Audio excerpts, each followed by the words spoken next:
लुका पोरमोणे जेजू क्रिस्ताचें शुभ वर्तमान 7 वोळ 36 ते 50.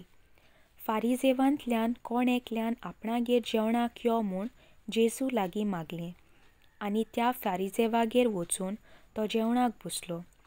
आनी त्या नोगरांत वायट नांवाची एक बायल आसली. तो फारिजेवागेर जेवणाक बसला म्हूण आयकून ओवचीत ती चोंद्रोकांत आयदनांत पोरमोळी तेल घेवन आयली. ताच्या पांयांशी ती फाटल्यान रावली आनी रडून रडून आपल्या दुकांनी ताचे पांय भिजोवंक लागली.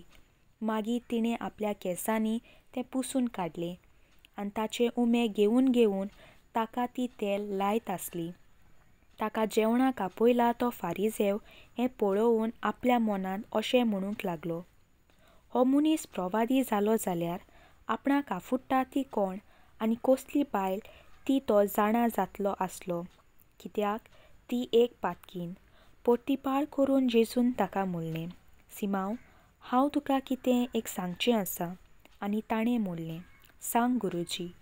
एका सावकाराक 2 रिणकारी आसले. एकलो 500 दिनार दिवो आसलो आनी दुसरो 50. फारीक करूंक तांकां तांक नासली देखून ताणें दोगांयकूय रीण बक्षिल्लें. म्हणटच दोगांयंतल्या कोणाक ताचो अदीक उपकार आसतलो?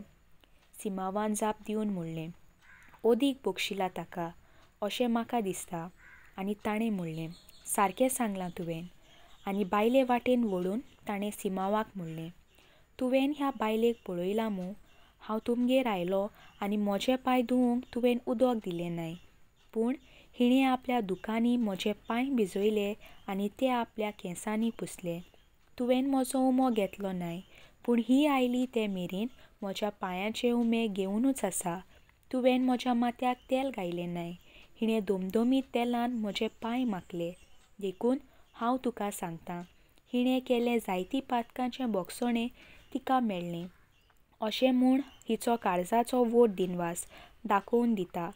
जांकां थोडें बक्षिलां तीं थोडें दिनवास दाखयताय. आनी ताणें तिका म्हणलें, तुज्या पातकान तुका भोगसलीं. आनी बरोबर जेवणाक बसलोले ते आपणा भितर अशें म्हणूंक लागले, पातकां लेगीत बक्षिता तो कोण हो? पूण ताणें बायलेक म्हणलें, तुज्या भावार्थान तुका तारण दिलां. शांतीन वच आतां. देवाचें उतर हें.